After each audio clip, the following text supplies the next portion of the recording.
Tuhan baik, anugerahnya kekal selamanya.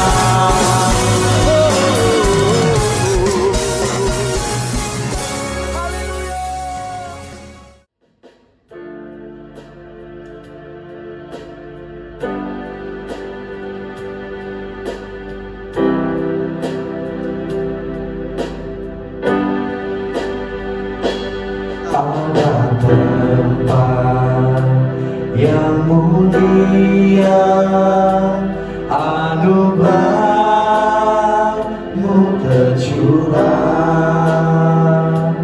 Kau berikan hidup-Mu sebagai ganti dosaku. Lebih dari yang kukira, pengampunan yang kuterima, kasih Yesus yang abadi mengalir di Kalvari.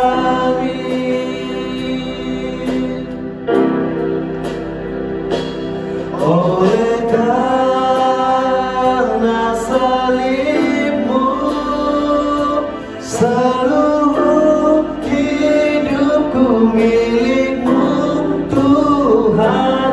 Darah-Mu sucikanku, kuasa salib-Mu pulihkanku.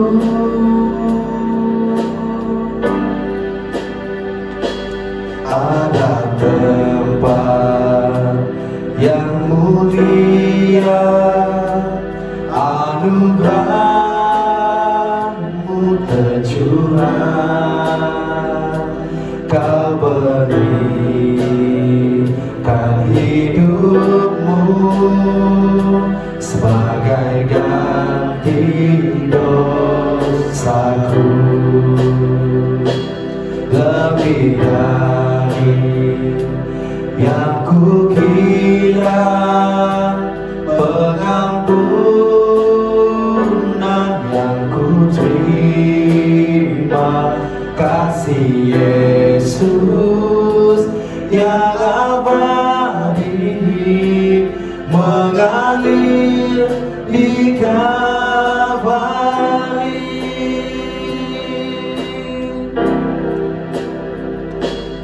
Oleh karena salib-Mu, seluruh hidupku milik-Mu, Tuhan. Darah-Mu sucikanku, kuasa salib-Mu pulihkanku, kuasa salib-Mu pulihkanku, kuasa salib-Mu pulihkanku.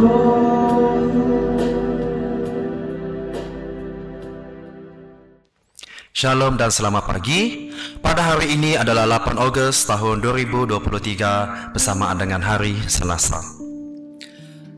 Teks firman Tuhan pada pagi ini yaitu Kitab Keluaran bab 20 ayat 7. Jangan sebut namaku untuk maksud yang jahat, kerana aku Tuhan Allah kamu menghukum sesiapa sahaja yang menyalahgunakan namaku.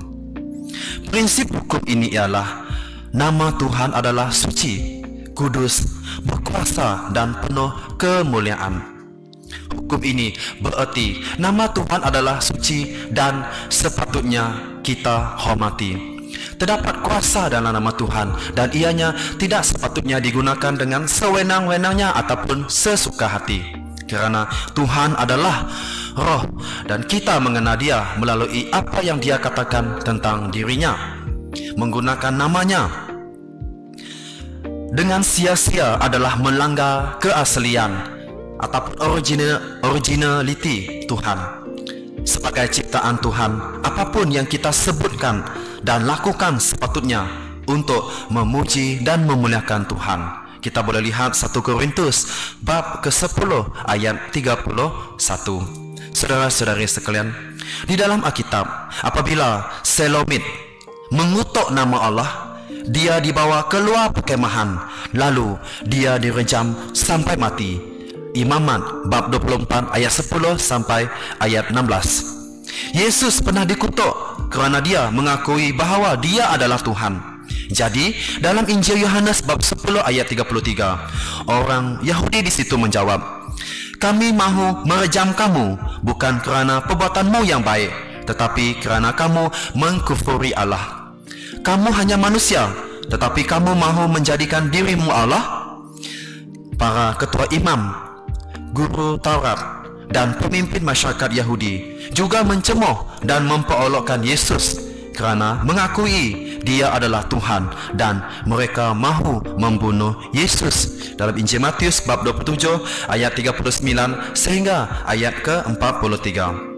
Dalam penyalahgunaan nama Tuhan, Yesus mengajar, "Oleh itu ketahuilah, orang yang berbuat dosa ataupun mengatakan kata-kata kufur akan diampuni, tetapi sesiapa mengkufuri Roh Allah tidak akan diampuni. Ketahuilah bahawa pada hari kiamat setiap orang harus mempertanggungjawabkan tiap-tiap kata yang tidak seharusnya diucapkan.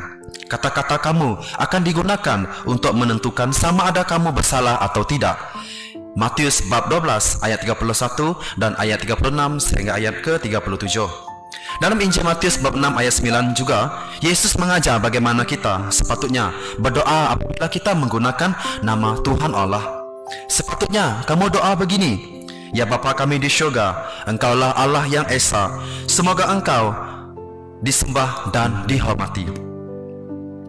Berhati-hatilah, janganlah kita menggunakan mulut kita untuk mengutuk orang dalam masa yang sama kita memuji Tuhan.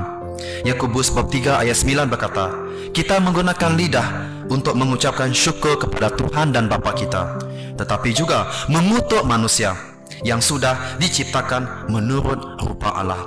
Saudara-saudari sekalian, selain itu, berhati-hati agar kita tidak menggunakan nama Tuhan sebarangan, khususnya ketika kita bersumpah. Matius bab 5 ayat 33 sehingga ayat 37, Yesus mengajar tentang bagaimana tentang hal bersumpah. Kamu sudah mendengar bagaimana nenek moyang kita diajar seperti berikut. Jangan mungkir janji. Lakukan apa yang sudah kamu janjikan dengan sumpah di hadapan Tuhan. Tetapi sekarang aku berkata kepada kamu, jangan bersumpah sama sekali.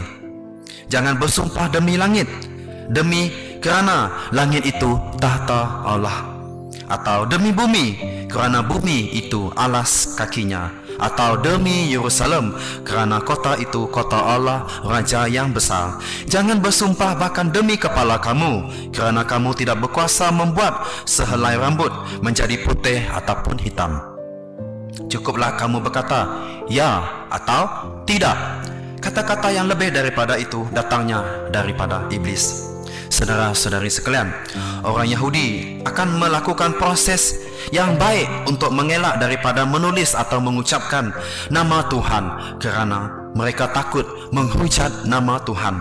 Dalam Alkitab, ketika kita berdoa, menyembuhkan dan membaptiskan, kita menggunakan nama Tuhan. Dalam Injil Matius bab 28, Markus bab 16, Matius bab 28 ayat 19, Markus bab 16 ayat 17, dan Yohanes bab 14 ayat 13, dan Kisah Rasul-Rasul bab 3 ayat 6. Alkitab mengatakan bahawa apa yang kita katakan adalah penting dan menunjukkan siapa diri kita sebenar, seperti apa yang dikatakan dalam Yakobus bab 3 ayat 9 sampai ayat ke-12. Tuhan mengasihi dan mahu kita mengasihi dan menyembah Dia dalam apapun yang kita lakukan dan dalam apa jua keadaan.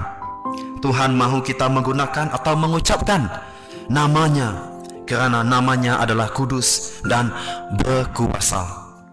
Jika kita dapat menunjukkan hormat kepada bapa, ibu kita, cikgu kita, kawan kita, bahkan doktor, jadi mengapa kita tidak dapat lebih lagi hormat kepada nama Tuhan yang Maha Kuasa?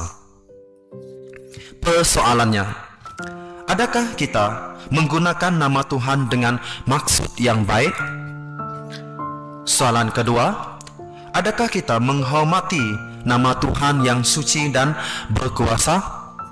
Soalan yang ketiga untuk kita renungkan pada pagi ini, bagaimana sepatutnya kita menggunakan nama Tuhan pada hari ini? Selepas kita mendengar renungan pada pagi ini yang dipetik daripada kitab Keluaran bab 20 ayat 7, jangan sebut namaku untuk maksud yang jahat, kerana aku Tuhan Allah kamu menghukum sesiapa sahaja yang menyalahgunakan namaku. Mari kita berdoa. Bapa kami dalam kerajaan syurga, sekali lagi pada pagi ini kami mau datang kepada Engkau Tuhan.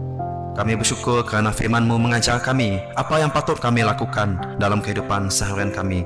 Pada pagi ini kami belajar tentang penggunaan nama Tuhan. Biarlah kami menggunakan mulut kami untuk memuji dan memuliakan Tuhan dan meninggikan nama Tuhan, bukan menggunakan nama Tuhan dengan sewenang-wenangnya ataupun sesuka hati, bersumpah ataupun maksud yang jahat, ya Tuhan. Kerana nama-Mu suci, kudus, maha kuasa dan maha mulia. Dalam nama Yesus kami telah berdoa. Amin.